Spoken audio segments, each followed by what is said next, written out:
اللهم صل على محمد وعلى آل محمد كما صليت على إبراهيم وعلى آل إبراهيم إنك حميد مجيد.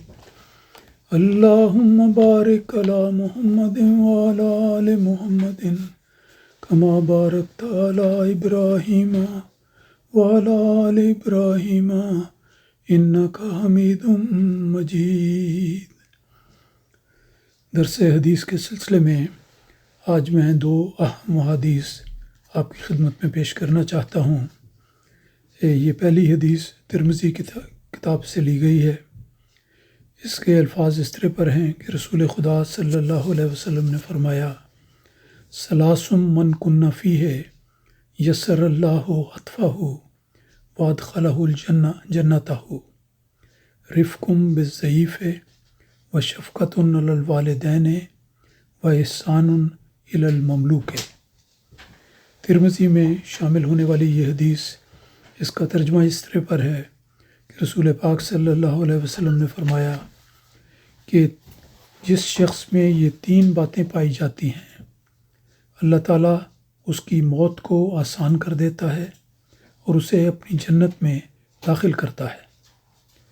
یہ حدیث کا انداز ایسا ہے کہ سب سے پہلے وہ جزا بتائی گئی ہے جو اللہ تعالیٰ کی طرف سے بعض نیکیاں کرنے والے کو نصیب ہوں گی، اور وہ جزا ایسی ہے کہ جس کو سن کر انسان کا دل اچھلتا ہے اور تمنا بیدار ہوتی ہے کہ اللہ تعالیٰ کرے کہ یہ جزا ہم سب کو نصیب ہو اور اللہ تعالیٰ ہمیں اس کی توفیق عطا فرمائے.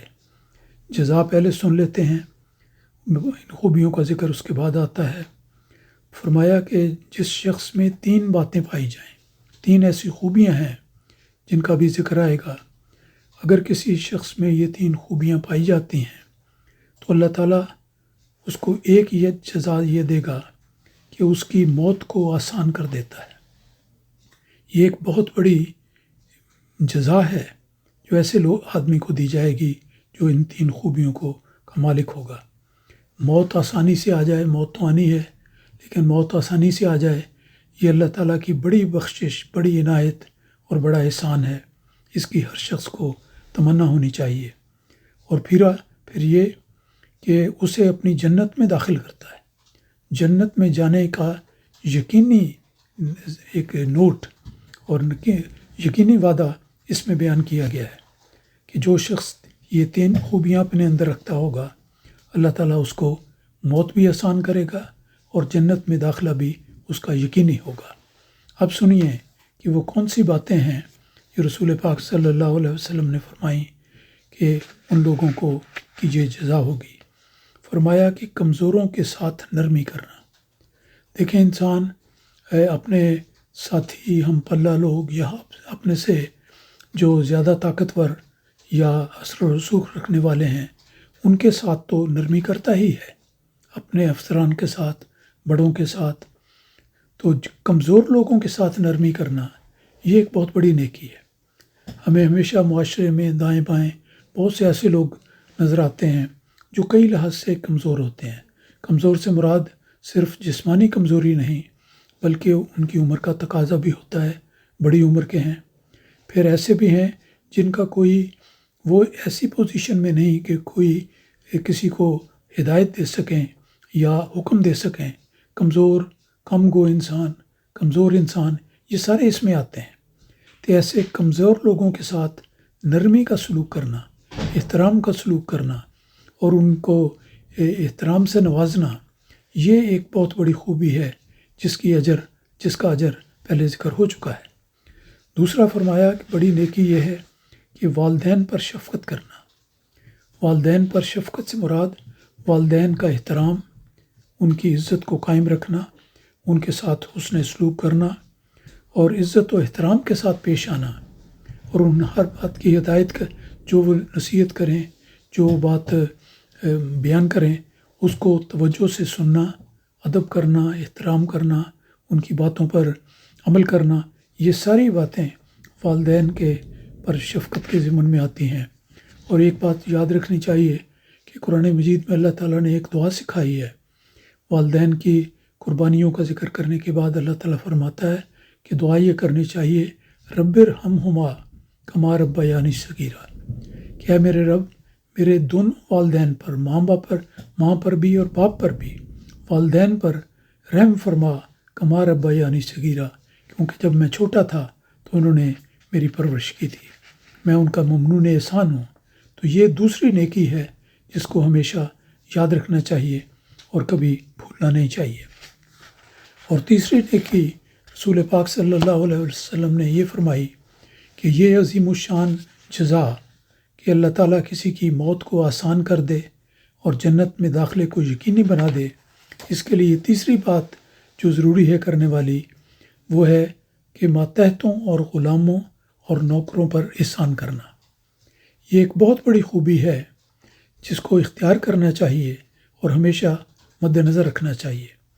دنیا میں عام طور پر دیکھا جاتا ہے کہ بڑے لوگوں کی عزت کی جاتی ہے، ماں باپ کے ساتھ بھی اس نے سلوک ہو جاتا ہے، لیکن وہ لوگ جو ان سے ماتحت ہیں، ان کے زیر نگیں ہیں، نوکر ہیں، غلام ہیں اور کسی قسم کی خدمت سر انجام دینے والے لوگ ہیں، ان پر عام طور پر لوگ نرمی اور شفقت کا سلوک نہیں کرتے، بلکہ یہ سمجھتے ہیں کہ ہمارے یہ بے دام غلام ہیں، ہماری خدمت کرنا ان کا فرض ہے، اور ہم جو زبان بھی استعمال کریں، سخت ہو یا بری ہو، وہ بالکل جائز ہے کیونکہ وہ ہمارے ماتحت ہیں۔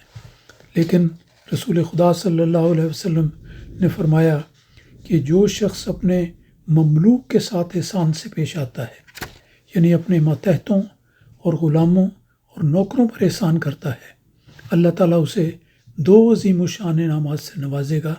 ایک تو یہ کہ اس کی موت کی گھڑی کو آسان کرے گا، اور دوسرا یہ کہ اسے مرنے کے بعد جنت میں داخل کرے گا۔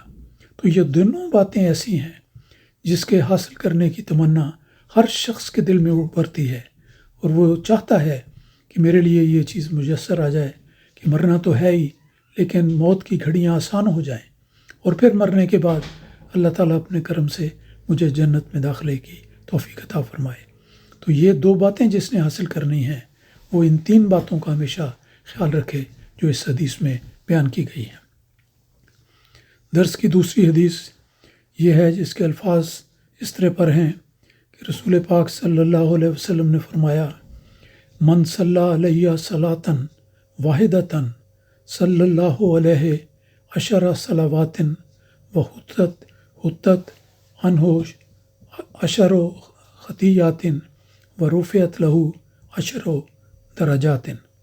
یہ حدیث کی کتاب سنن نسائی سے لی گئی ہے، اور اس حدیث کا ترجمہ اس طرح پر ہے کہ جو شخص مجھ پر ایک مرتبہ درود بھیجتا ہے، رسول پاک صلی اللہ علیہ وسلم نے درود بھیجنے کی جس کی نصیحت بار بار اسلامی تعلیمات میں آتی ہے، اور بتایا جاتا ہے کہ درود پڑھنے کا کیا برکت ہے، کیا فائدے ہیں، ان کا ذکر کرتے ہوئے رسول پاک صلی اللہ علیہ وسلم نے فرمایا کہ جو شخص مجھ پر ایک مرتبہ درود بھیجتا ہے، اللہ تعالیٰ اس پر 10 برکات نازل فرماتا ہے، اور اس کی 10 بدیاں معاف کی جاتی ہیں، اور اس کے 10 درجات بلند کیے جاتے ہیں۔ ذرا اس حدیث پر دوبارہ اس کو ذہن میں لا کے سوچیں کہ 10 دفعہ درود پڑھنے کی برکت کتنی زیادہ ہے، اور کتنے انعامات ہیں جو رسول پاک صلی اللہ علیہ وسلم نے اس حدیث میں بیان فرمائے ہیں۔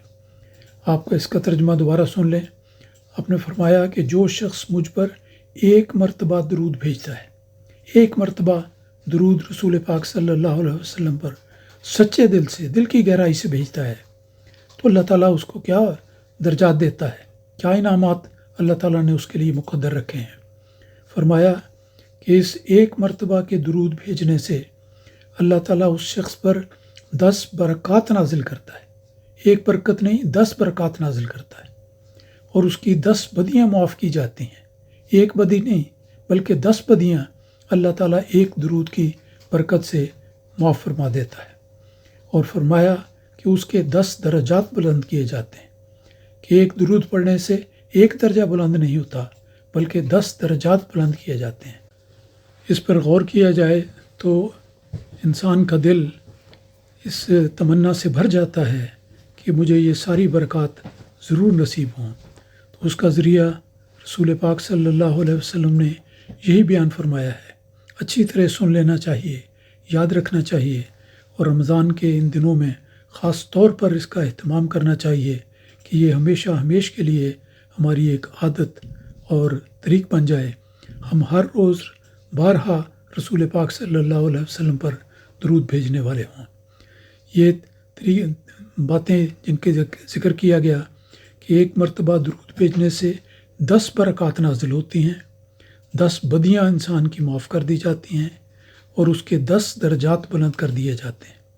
اتنی بڑی جزا ہے رسول پاک صلی اللہ علیہ وسلم پر اپنی دل کی گہرائیوں سے درود شریف پڑھنے کی کہ ہر انسان کے دل میں یہ تمنا بیدار ہونی چاہیے، یہ عادت راسخ ہو جانی چاہیے کہ ہمیشہ ہر روز ہم بلا ناغہ رسول پاک صلی اللہ علیہ وسلم پر کثرت کے ساتھ درود بھیجتے رہیں، تاکہ ہمیں یہ ساری نعمتیں اللہ تعالیٰ کے فضل و کرم سے نصیب ہوں۔ اللہ تعالیٰ ہمیں اس کی توفیق دے۔ اللہم صلی علی محمد و بارک وسلم انک حمید مجید۔